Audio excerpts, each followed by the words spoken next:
First of all, I think your analysis was very straight line. History doesn't run in a straight line.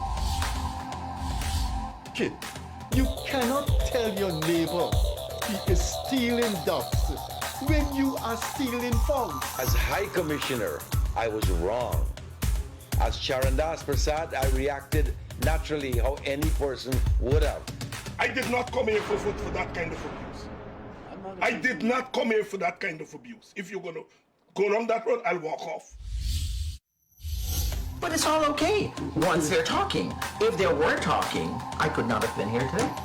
You got ADHD. I got that.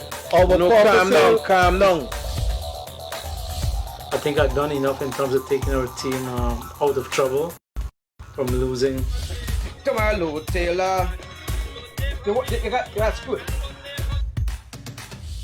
I'm reading the script now, and the first person that comes to my mind to play a detective, yes, but an erratic detective, is Mikhail Rodriguez. Why an African slapping Indian? Why a man and slap a woman? Look, how you deal with that? You deal with that. We must encourage platforms like this because it brings together different people and allows for discussions to take place in our country on a multiplicity of fundamental issues. You apologizing for something you think I did is wrong. I don't want you to do that, and you should not have done that.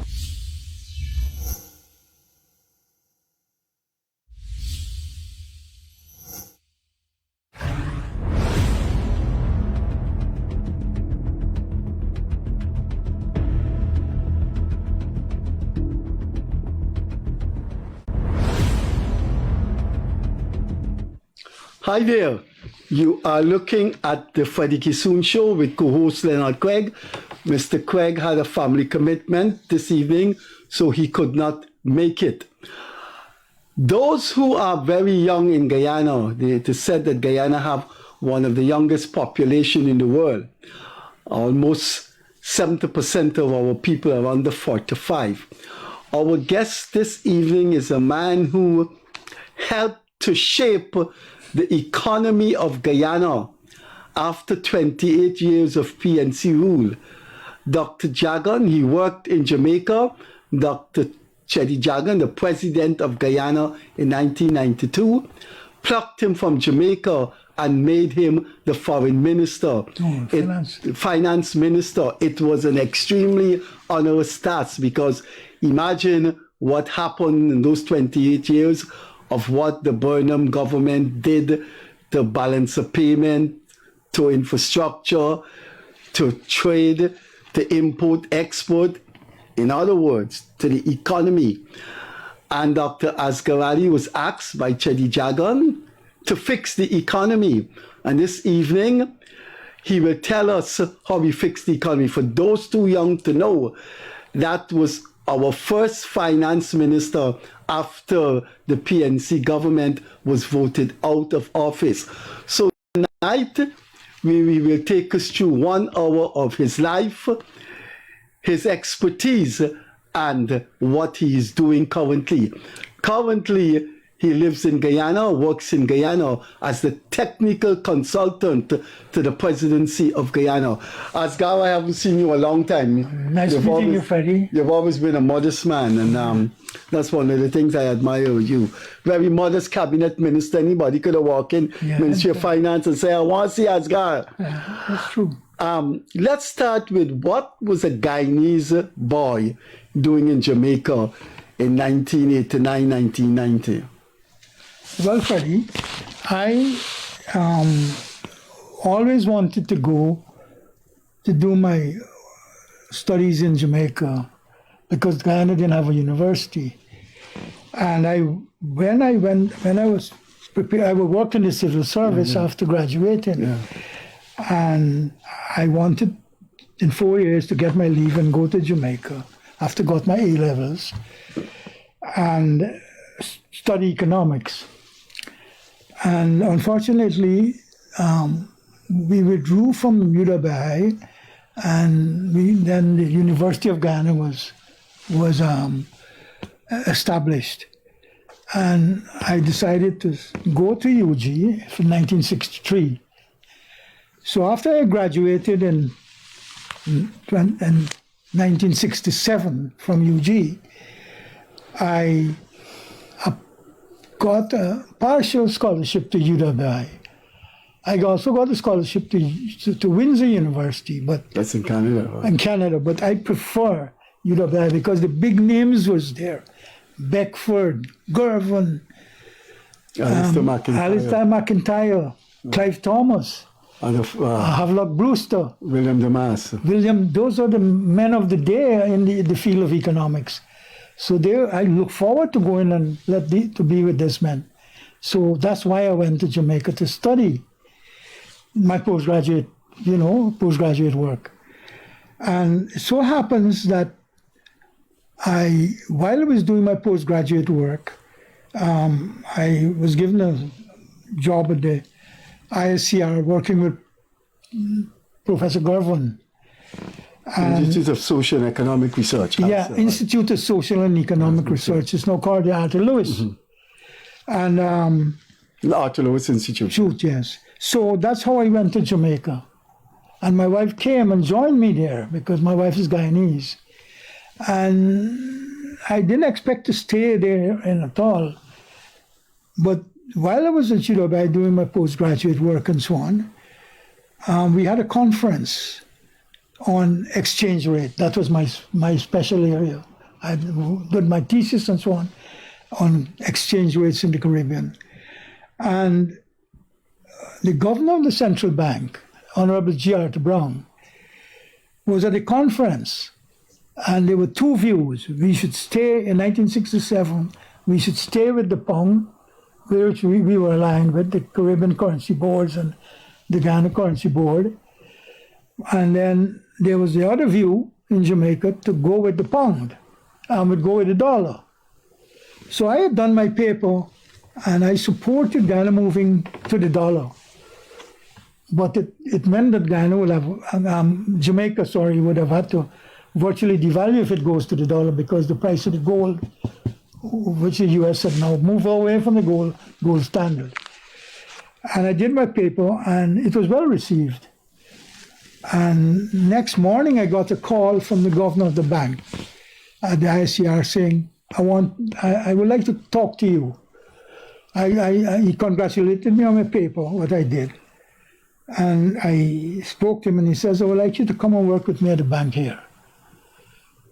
And he offered me a good package.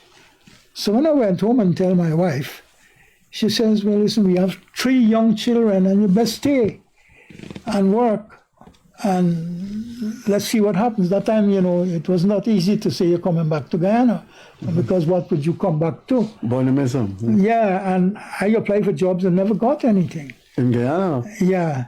So I then went to the bank and worked there as an economist and I moved up rapidly to the position of deputy governor. Deputy governor of the Bank of Jamaica? Yes. Your nationality didn't matter to them? No, that's very true. I really proud of the Jamaicans. They made a Guyanese the deputy acting governor several times, and I was on several boards. Yeah. And the people never one day said the man is not a Jamaican, not a Jamaican. So I and my wife loved the country too, because she went to the university and she was an assistant registrar.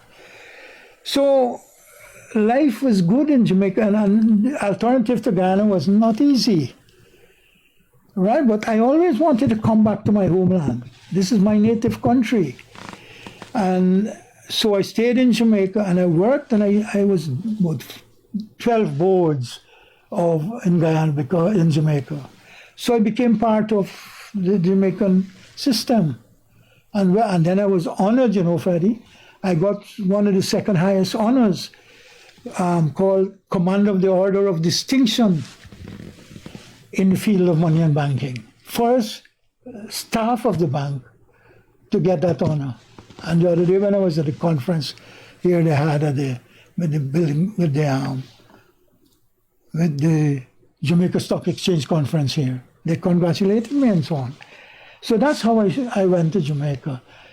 And I moved up and settled in got a fairly good salary from the bank and work. And I used to travel a lot. I used to come to Ghana to see my parents very often because we traveled around the Caribbean. And I used to come every 2-3 times a year. I will come and go into Canal where I'm from and see my parents. So that's how I almost was virtually there, but I never forgot Guyana. Guyana was always here. I always wanted to come back. So when Dr. Jagan came, by the way, Jagan, my brother told me that Jagan wanted to see me because they'd heard about me. So when I came, I went and see him, and we talked a lot. And he said that he wanted to go and meet with the Americans. So, and I was in a big position at the bank. I used to know the ambassadors, and I used to go up to Washington very often with the government on government business. So I know a lot of the fellows in the State Department and so forth. So that is how I got stuck in, not stuck, but that's how I lived in Jamaica. Two of my children were born there. My eldest son was born here, but my other 2 children, my son and my daughter, was born in, and they're born in Jamaica. So I lived in Jamaica, and when people ask me if I'm Indian, I say I'm a West Indian. You know? Another West Indian nation embraced you. Yes. Yeah. So I'm a West Indian. You know, people, and that's what I said, I am very much a man of the Caribbean. And I advised the government of Barbados, government of Trinidad. I got assignments. So I was really true a Caribbean man. But I also, when Jagan come and asked me that he would like me to arrange meetings with the Americans, I said, all right. I knew the American ambassador, who and I were good friends. We played tennis together. And in the mornings, he didn't live far from me. And I tell him, well, the leader of the opposition in Ghana is coming to stay with me. And he needed to go to a visit to the Americans because at the time in 1992, there was a big problem with the Elections Commission. And the position of the PPP was that they wanted their votes to be counted. And secondly, that the vote, they should be able to have free and fair elections with the Independent Elections Commission. And you know, Freddie, when I went, the American agreed to see Dr. Jagan. And he came to my house and I briefed him on a lot of things. And we went up, he left from my house and we all went together to Washington. I took leave from my position and I went, but at that time, Patterson was the president. P.J. Patterson? P.J. Patterson. Was the Prime Minister? Yeah, Prime Minister of Jamaica. He succeeded Manley. Yeah. Michael Manley. And when I told him, he said, Aagar, you go. Give me full support. Because I had a lot of positions in Jamaica, many boards and so on I was serving. And I then took Chetty. Chetty went, he was on the team too. And we went up and we began to see the people. First visit was with Ted Kennedy, who was leader of the Senate. But the senior Bush was the president.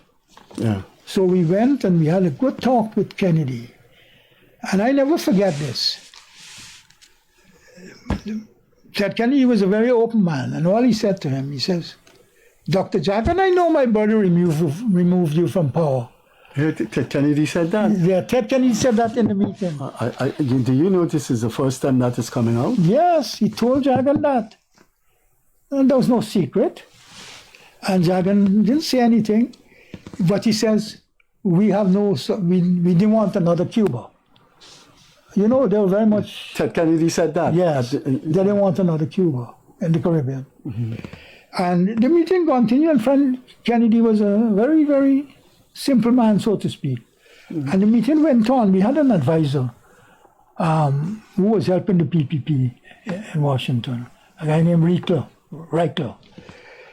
So we sit and we talked and then we discussed things.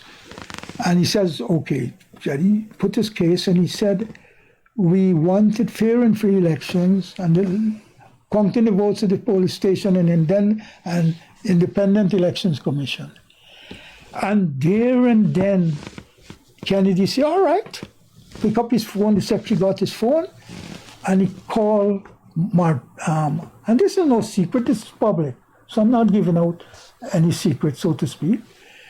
And he called Carter, who was in Ethiopia, 2 o'clock in the morning, and he said, look, I have the leader of the opposition in Guyana, and I want you to go to Guyana and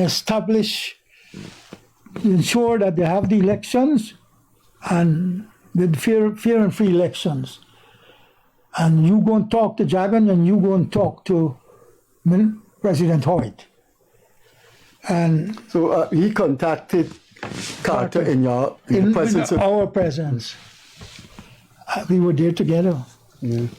And so he talked a lot about Caribbean and how it's a very important place and they want to see the Caribbean stay as it is, democracies. So when we were coming out of the room, I give you a joke. And I told you, they got come and dance with him, I told him, I said, what? I give you a joke. He, Kennedy, was bidding him farewell at the door, going out. Yeah. And he said, by the way, Dr. Jagan, are you still a communist? So Kennedy watched me and he said, well, Mr. Kennedy, the world is changing, we have to change accordingly. And Kennedy laughed loudly. He said, all right, we can help you. That's what the man said. And then we went to see, in that group, we went to see, that's how it started. We went to see parliamentarians who were in Guyanese area, in Queens and so on, And then we went to the World Bank, and then we went to the IDB, and we went to the IMF. I went with them to introduce them to all these institutions. And that's how it went. And at that time, Clarence Ellis, who was at the former bank, was there, and he was at the somewhere in the World Bank, and he went up and he saw the people, and we got a good reception from them. And when Dr. Jagan came back, I went back to Jamaica, and he came back to Guyana, and he said, "You will have to come down." Oh, I didn't tell you this. He asked Chetty. That's Kennedy? Yes, he asked Chetty this. He said, "But Dr. Jagan, you were out of office for about 20-something years. Who you have to form the government? You have good people with you?" He said, "Well, I have Aagar Ally here, who is from the bank." He says, "And I'm going to make him the Minister of Finance." So Kennedy says, he called me Aagar. He says, "Would you accept that?" I said, "Yes, I will." What else could I have said, Freddie? Yeah. And that is how I knew I was going to be made finance minister. So that's how it happened, Freddie, on that part. And then in the Jamaica part, I had to go and talk to Mr. Patterson because I was a very important official. And he says, "You go," because the PPP and the PNP, that's the Jamaica fraternal relations. They're socialist parties, and they invite the PPP, invites the PNP, invites Chetty always to their conventions, the meetings, and the last one I think Chetty and Burnham went. So we come now to the part where the government is formed by Dr. Jagan. Yeah, you would now have received some kind of transmission from Dr. Jagan. Because you were in Jamaica during the 92 election in Guyana, or you were in Guyana? I came in the night after the elections. Okay. I couldn't come before because I had to clear up my desk and come. So I came in. I didn't come I wanted to, but I couldn't. But at that time, there was no transmission from Dr. Jagan that you will be the finance minister? Well, Or that was settled in your mind? That was settled in your mind. there was no so doubt. once the vote was counted and the PPP declared, Yeah. you knew you would have been the finance minister. And, you know, I wasn't very keen on becoming Minister of Finance at the time, you know. Why not? Because I would more prefer the governorship of the bank, of the central bank. Because, But I don't mind. I became Minister of Finance, a senior Minister of Finance. And you know what? When the election was on and the votes was announced, and Carter said the PPP will win, because no matter what you do, they will win. If the other votes didn't count, it won't change the thing. You remember that, Freddie? Yeah. And that is how I lived in Jamaica, and I came to Guyana in '92. And it wasn't easy for me, Freddie. I had my children at university, my 2 boys, and my girl was doing law. My eldest son did. They were in Jamaica at the time? They were at university in the States. One was in Canada and one was in the States. And they both were doing their postgraduate degrees. And my daughter was doing her bachelor's in University of Dalhousie in Canada. And then my son went on to do his PhD, and he ended up working at Morgan Chase in New York. But when you told Prime Minister Patterson, look, I'm leaving for Guyana, he gave you his blessing? Very much. And more than that, I got a big package when I resigned my position. I got a big package from him, nicely of him, you know. He treated me well, thanking me for the service, and I went back. So that is how, and I still have good relations with Jamaicans. You know? Of course, you lived along the hill. And both parties. The Bank of Guyana Governor, in the scheme of things, will be very high up. High up, in the very country. high up, and I had all the power. You'll be surprised, Freddie, that when I was there, and we had meetings with the Prime Minister, well, it was mostly afterwards with Edward Seaga. And you know, if we got a meeting and I am late, he says, call me when Aagar is here. And that's how I was respected, and the people like me. Before we go on to the task of running Guyana after 1992, you could imagine how bare those ministry was. But we'll come to balance of payment and all those kind of things in 1992. So, do you like Jamaica? I mean, you love your country after. I love my country. Guyana. Do you like Jamaica? Jamaica was kind to me. Jamaica was my second home. Basically. So you would say it's after Guyana's Jamaica? Well, yes. As a Guyanese, I never forget Guyana, but I love Jamaica too. You know, because Jamaica treated me and my family well, and I was never regarded as a foreigner in Jamaica. The 2 children that were born there, when they were growing up, they had Jamaican accent? Very much so. They would say, rasclat. Yes, yeah, that kind of thing. Especially my daughter, who's the younger one. So when Cherry comes to Jamaica, she would set up meetings for him at the UWI to meet with people and talk. And Cherry said she got a strong Jamaican accent. She still does? Yes, she's in Jamaica. She has her own law firm. She's in Jamaica? Yes, she's in Jamaica. Your daughter's in Jamaica? Yeah, she's in Jamaica. And she has a law firm? A law firm. My second son is in Jamaica. He's an industrial engineer. So the Ali family is just as Jamaican as they are Guyanese? Yes. Perhaps more Jamaican? Well, in a way, the children are more Jamaican than they're Guyanese because they're born and grow there. But I am a Jamaican. I am a Guyanese at heart.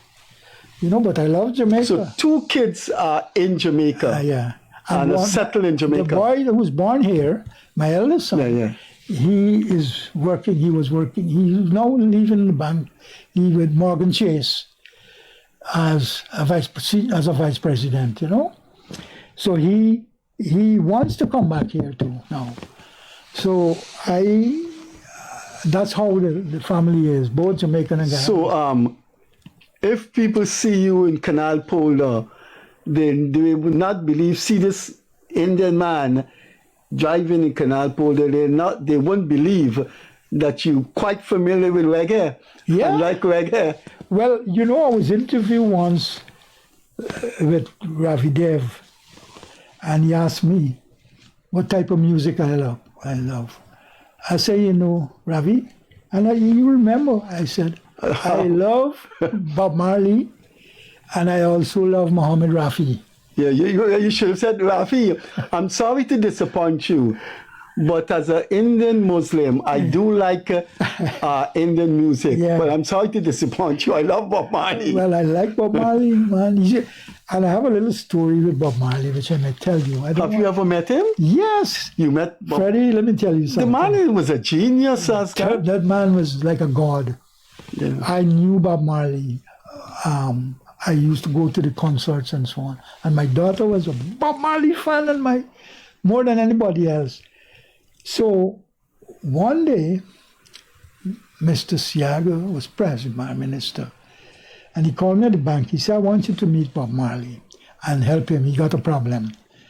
I was in charge of foreign exchange at the bank. The great Bob Marley has a problem. That has to be solved right away. Yeah, so when they said, okay, Prime Minister, he said, all right, I'm going to send him right across to you. And I told the guards downstairs that, yeah, you be very careful now. They're going to want to crowd this man. So don't bring him up. I'm going to meet him down in the conference room at the bottom because he can cause chaos in the bank. And when I go down and I met him and we went to the conference room. And he said, Governor, I man earn my foreign exchange and I man sell it to the bank. And when I go back to the bank, they don't have foreign exchange to give me. Is that fair? So I said, all right, Bob. He said, I hear a lot of good things about you, and I like you. That's what Bob told me, So I said, all right, sit down. And I called the chairman of Royal Bank. And I said, here, I have Mr. Bob Marley here. And I want you to open a foreign exchange account for him to put his money in and give him a foreign currency account. So when he come and deposit, he's like an exporter. And he earns his money from his trips overseas, put his money in the bank, he could withdraw it when he wants. And the man was happy. And I never forget this. That's the man then says, they tell me that you're an oppressor. I said, no, man, I'm not. Bob Marley said, that them boys at the bank are oppressors. They're tough, Yeah. But remember, you had a bad experience. Yeah. So I said, Bob, you go to the bank, open your account, and how much money you want. He said you want like 60, 70,000. I said, all right, they're going to credit you got the Jamaican dollars, they're going to give you $50,000 US, the equivalent, because I was in charge of exchange control. And at the time, we had exchange control. And Bob went and he got his money and he thanked me and he called me back and says, I really like you, And, the man sent me 2 albums, Coming In From the Cold and Woman No Cry. No Woman No Cry. Right. And he autographed it. And I took it home and my daughter seized it for me. So she still has it. She still has But you it. made a big mistake which you will regret for the rest of your life. You didn't say, Bob, just wait a minute, and go and get a camera and take that photograph. No, I didn't do that. If you had done that, I would have been. you did that at the auction of his thing. That would have been. But he never forget me, He always would send a message with somebody to me. And when he was coming out of the bank, he was mobbed. They had to get police to, because the whole bank staff came out. So, the 2 kids you have in Jamaica, their children are born in Jamaica? Yes. So, Yes. man, you equally Jamaican, man. That's how they are. And my daughter is more Jamaican than my son. And her accent is deep. Are there a fairly sizable contingent of Guyanese? Do you know Clement Curtin? Yeah, man, Clement is my buddy. Claimant and I were obliged together. When I was there, he was I worked with him in Grenada. He was yes. Bishop Government. Yeah. I went to Grenada on a mission when Bishop was in power.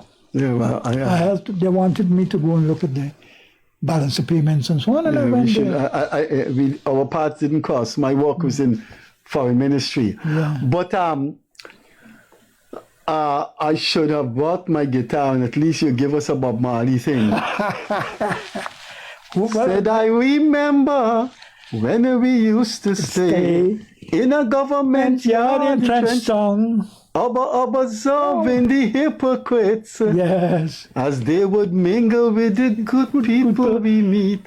You Jamaican, Asgar, I lived there for over 25 years. So let me tell you, because we have a Jamaican who's a technical advisor to the president of Guyana. Now, Asgar, what was it like running Guyana after 1992? Where was the foreign exchange? Where were the levels of production? Where was the economy? Freddie, let me tell you this. I didn't realize things were so bad. I worked a little with McIntyre when they were doing the study on Guyana, because Hoyt wanted to go to the fund because he had run out of money and get a program. So they had to do this study about Guyana's economy. And that is when that study showed that Guyana was poorer than Haiti. And I did a little work with McIntyre because I was at the bank. So I used to go and see him now and then because he really liked me too, Alistair McIntyre. And I used to get information and so on. And for him to do that, you must get a copy of that study. You don't know if you have it. No. It was a very good study they did to show the position of Guyana. After Burnham died. Yes. Wow. Yeah. And that is when what happened was I used to attend the meetings, and when I was at the CARICOM government, I used to sort Jamaica and Guyana, G and J. And Burnham sat about two states away from me. And we met because I was representing Jamaica as the governor of the bank, as the bank at Guyana. And I used to advise Aagar at the time when Burnham came there for heads of government's meeting. And I said hello, and I knew the Guyanese. My good friend was Carl Grage. We met so often. Carl was an excellent man and a good finance minister too, in my view. But he was working in a difficult environment. So when I came now and I took the job as finance minister and I was sworn in, and I went to the office, and the financial secretary came, who was a guy, I forgot his name, and the governor of the bank. And I said, tell me something, what's the position with the treasury? They had big overdrafts. I said, what's the foreign exchange situation? Very limited. Guyana was in, and when I went into the accounts, the debt was enormous, 2.1 billion, 200 million in arrears of payments. And, very little coming in. The revenue we collecting the debt was higher than the revenue. And that's how it went. And I said, I asked myself, this is going to be an extremely difficult job to bring this country back. Another time, Guyana had an IMF program in Jamaica, and it didn't meet the conditionalities. So the IMF cut them off, the World Bank cut them off, only the IDB didn't cut them off. So Guyana was in a real predicament. And the PNC know that. And I said, when I went home that night, my brother was with me, Fazal, my late brother. You know him? Very personally. And he's come and stay with me. They put me to live at the back of... At Chibaraville? No, at the back of the house there opposite. Where's that? Not at Chibarville. No, right at the back of where Burnham used to live. That house. It used to be the Ministry Culture House, and Burnham lived there as president. What's it called? It's now a museum. It's now a museum? Yeah, it's right opposite the office in Virginia Road. Bonham used to sleep there. Bonham moved out of Castellani House. And That's the house. That's the Castellani house. House. Yeah, he lived in Castellani. Yeah, and then he was afraid of supernatural things, and he moved to Belfield. I think. And I was in the house at the back. Yeah, I know that house. And every morning I used to go and jog in the gardens. I think once I met you. They had a swimming pool there. Yes, well, I used to enjoy that swimming pool.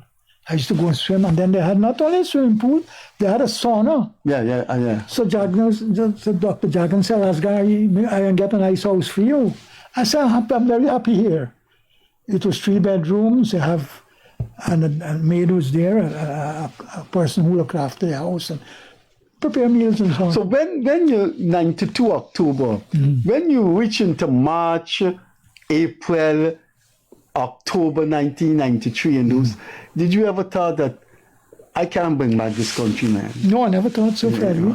Jamaica was in a bad state too, when I was there. And I can give an example.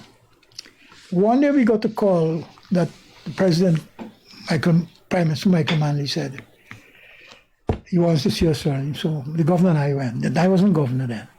I was deputy. And we went, and Michael says, Arthur was his name, Arthur Young. He died, he's a great man.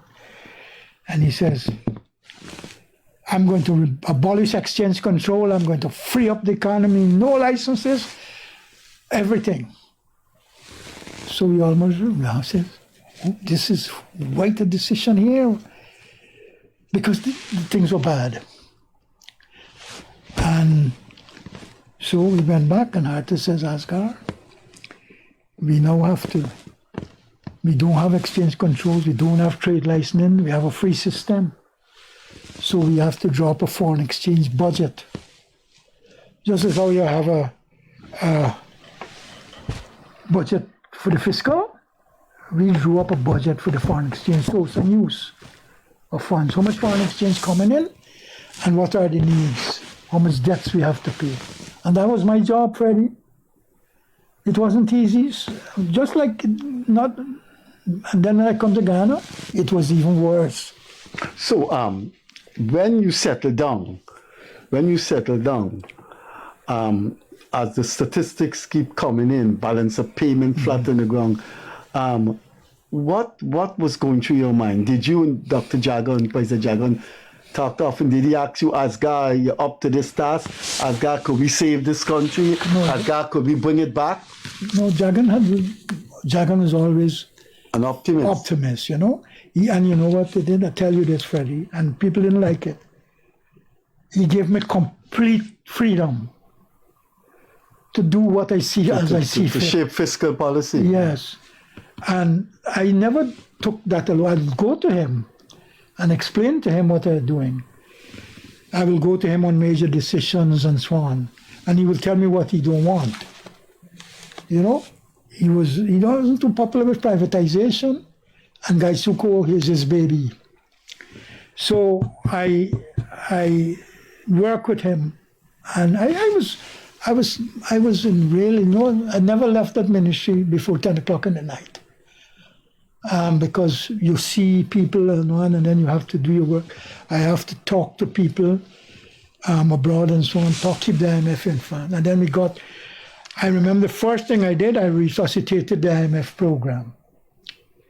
And the IMF sent down a team, and we worked together, and we got the program, and the money began to flow. The loans and so on used to come in now.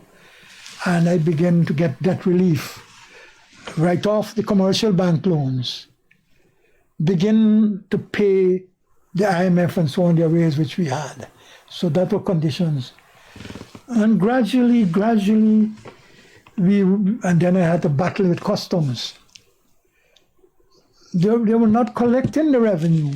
And I used to go down there myself. You may know that, Penny. Mm-hmm. And I had brought on a consultant from England. A guy called Wellen. Yeah, I know Wellen. And the guy said, Wellen started something called the Fort Squad. yes, he did that. And he told me this was the worst case he has met. Of what customs and happened. excise. Yeah, he says the corruption was deep. And I fired a lot of people, I fired 5 of them one time. Including you remember the top staff there, what's his name? Because they all were not doing their job and I had to get the foreign exchange. And Freddie, in 2 years, I more than doubled and almost tripled the revenue. Customs, you know that, Freddie. And I got the country moving again.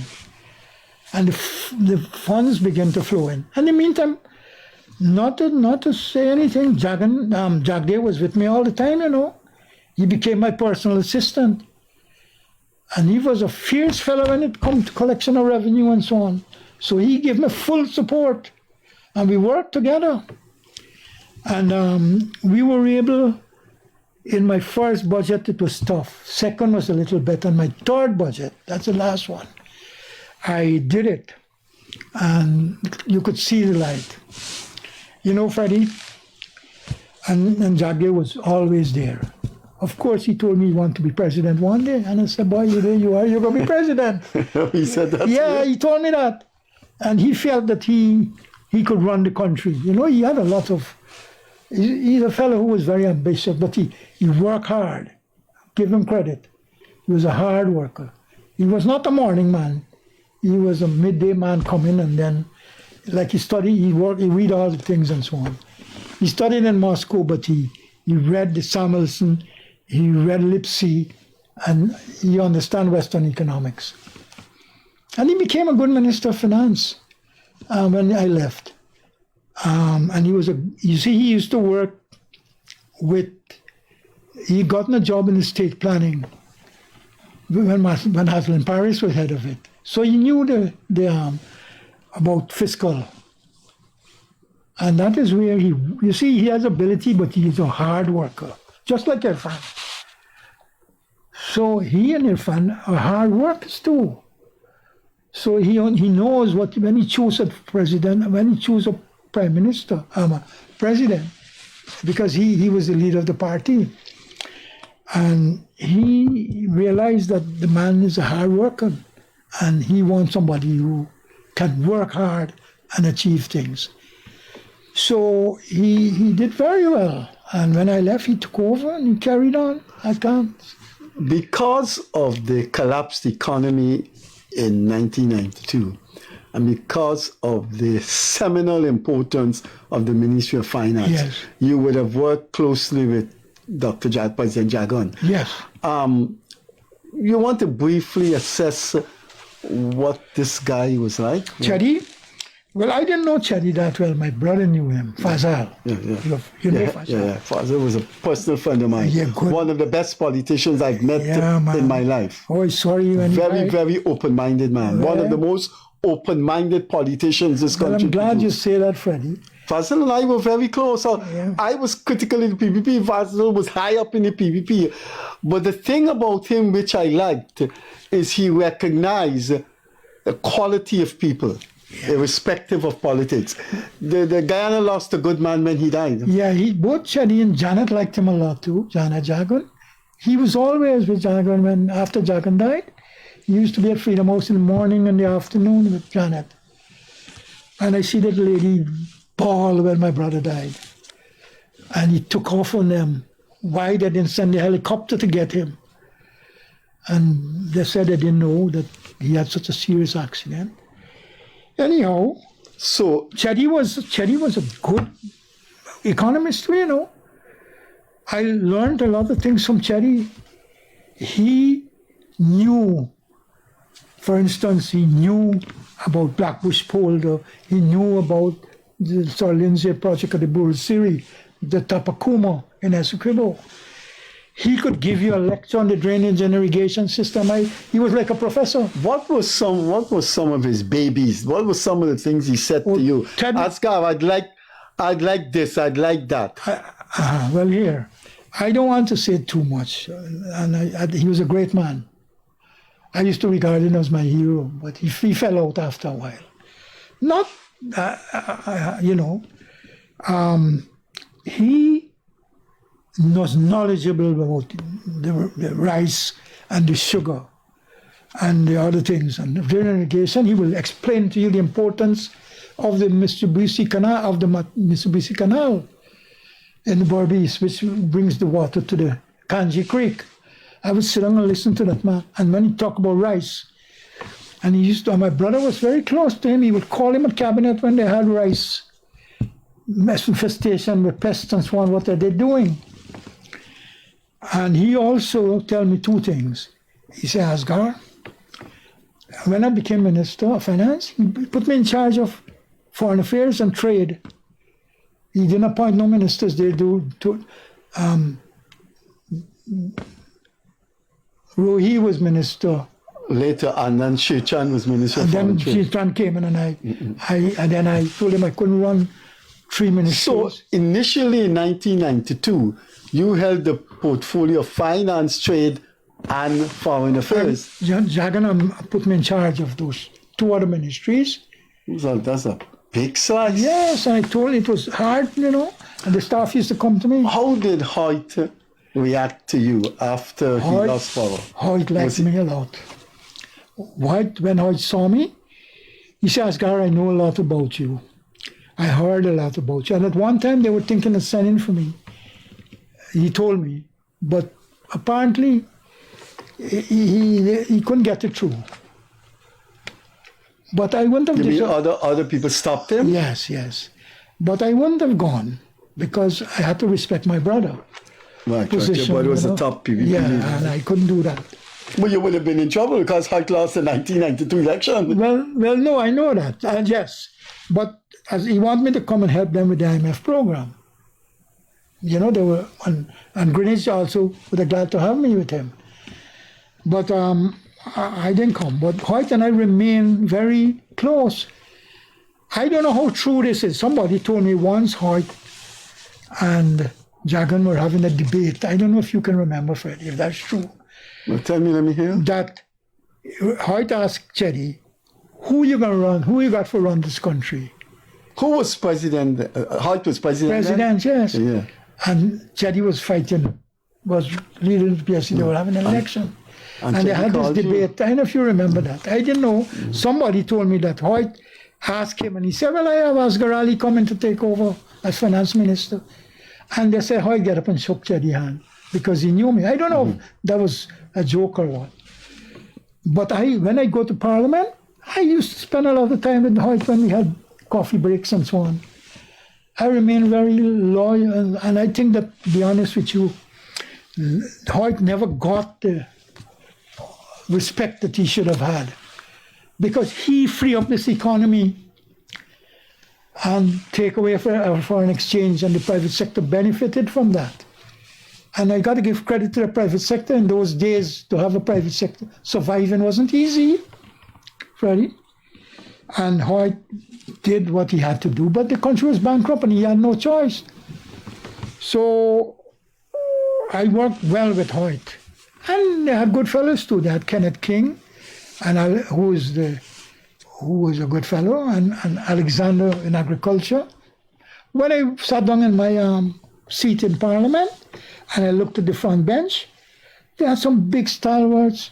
They had Hoyt, they had Winston Murray, they had Alexander, they had Kenneth King, all in the front bench, And this little country boy from Canal come there as finance minister, sitting as there.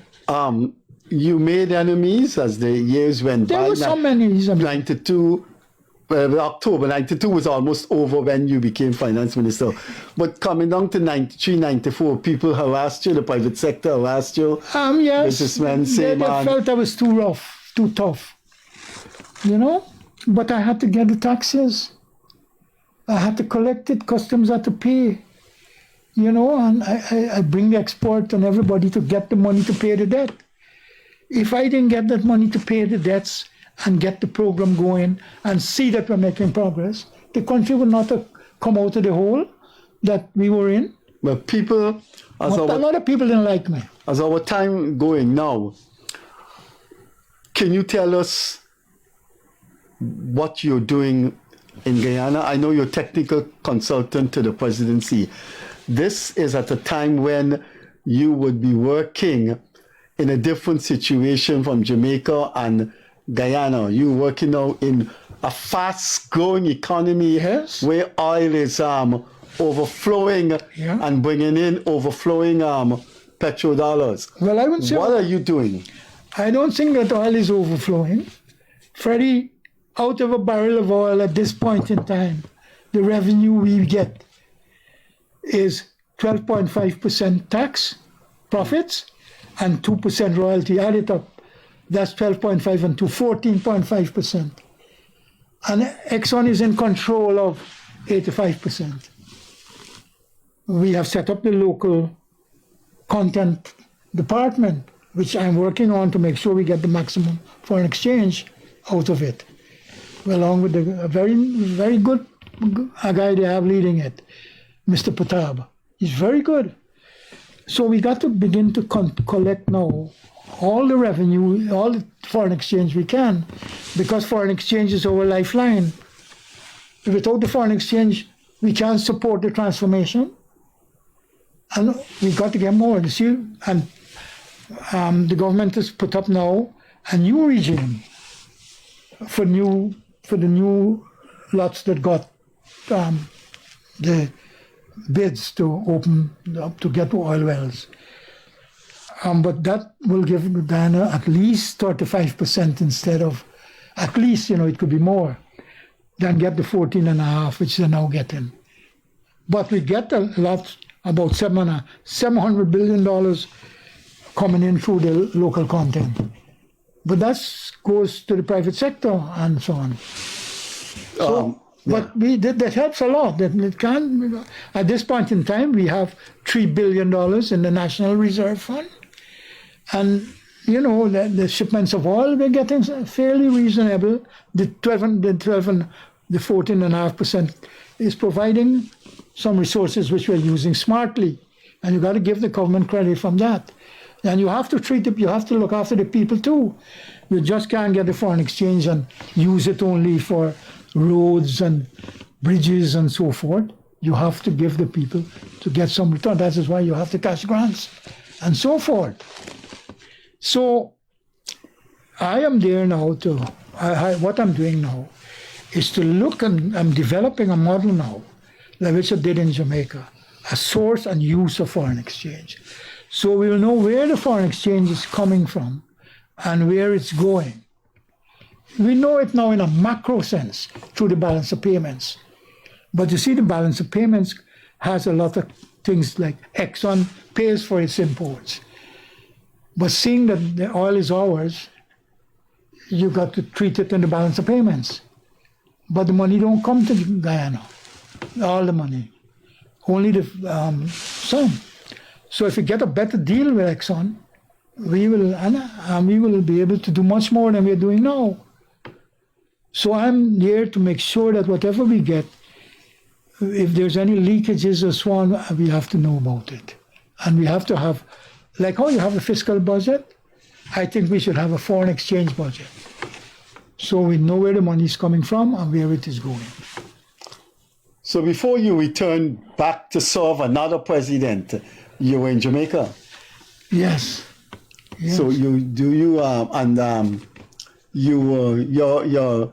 it's a cycle. Your talent was requested in 1992, and now 30 years after. No, I came back here, for the last election in 2020. Yeah. I came, but it's come to Guyana often, and I stayed here. I came in 2020, and I was at. I went. If I asked me to work, and Bob Barton, he asked me to set up the Wales Industrial Authority. So we had to industrialize. But I worked on that for nearly a year, but nothing happened because most of the lands were leased out and you got to go to court, and that takes time. So then I went to work at the oil gas to energy project. This boy runs the secretariat, Brashington, and I was there for nearly a year and a half. Yeah, you maintain a low profile. Yeah, when you well, came I back. didn't want, because I didn't even know I don't want a high profile. But people know me. But I came back now in this one, fully. And I'm working now, I'm given all the benefits and so to speak, but I'm not on a big salary. I don't mind. I don't come here to work for big salaries. I come here to help the country, which I did in '92. And now the economic transformation is taking place. I like to see what I started has mushroomed into something great for this country. I see how Singapore moved when Lee Kuan Yew moved that country. I see how Mauritius has done it, right? And Ghana is going to do it, Freddie. I could spend my last days here working for the benefit of Guyana and Guyanese because I love my country too. So you're back in Guyana? Yes, I'm back here. This is not a transitory thing? No, I'm here. I told my wife, I said, this is my... She came with you? She comes and goes, but she got her own,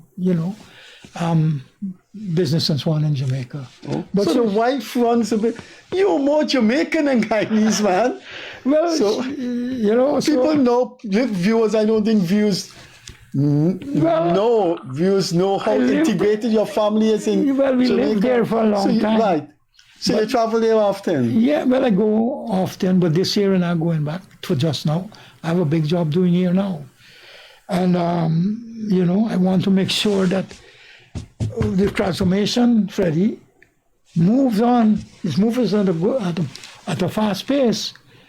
And we got to transform this country. And we have two good people there, Lee at the helm, both Jagdeo and Irfan. And I would tell you that I think they're doing a damn good job in running the country. There are a lot of criticisms and so on, but we have to continue the work, and they got to get assistance from people who knows about how to run things. And I'm glad that they invite me back. Both he and Barrett and Irfan asked me to come. So I came. I was in Jamaica doing some work with the government. You drop your bag and head to the plane. And I came back right away. So, and I started to work. Well, is there a special task force you're in charge of, or there's a special? Well, there's institute? four. There's a task force. There's a committee in the board that they have set up, comprising the governor of the bank, the financial secretary, the head of the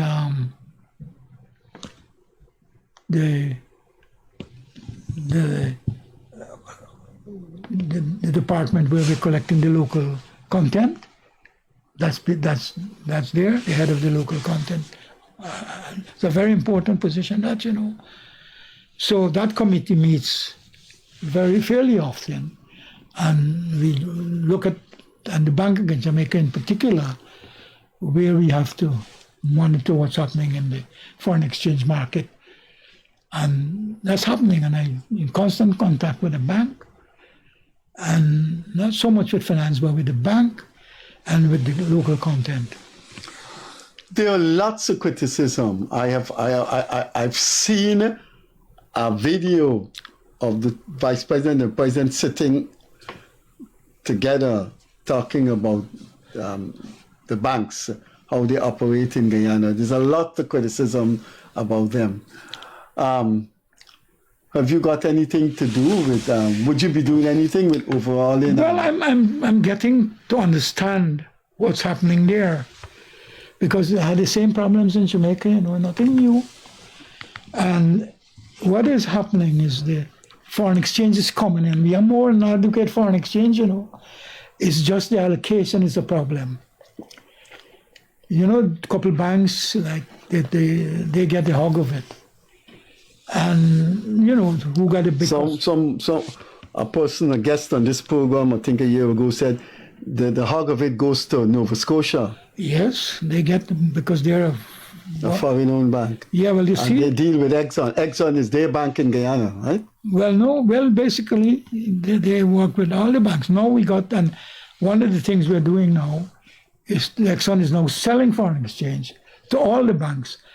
And that is what the governor of the bank and I discussed, and that happens. And we monitor it. But you know, foreign exchange is our lifeline, Freddie. If we don't have foreign exchange, we can't get the country moving as fast as we have. Very open economy. 60% of our income what we earn, when we go to we have to import it. Have to import. We spend it on imports, and 60%. we have 60% import content. So you know, foreign exchange goes out. So we have to have the ability to earn it. So it's not an easy task, Freddie. It's not easy, and you got to these fellows, what they're doing, you have to compliment them, and everybody see what Guyana is doing and they appreciate it. You know, because once they asked me how the Caribbean will benefit, and I said to them at a conference I said all boats will rise. As Guyana rise, all boats will rise, because Guyana will be there to help the Caribbean too in different ways. That is what I wanted to end on. Do you think we're going to be? Trinidad could have been the big brother of the Caribbean, but with this oil economy, could we be the big brother in the sense that we take care of the region? Not in that sense, Freddie. What will happen as Guyana grows and gets more expansion, you need more people. And a lot of Caribbean people will come here to work. And they're coming already. And, you know, we will help them a lot.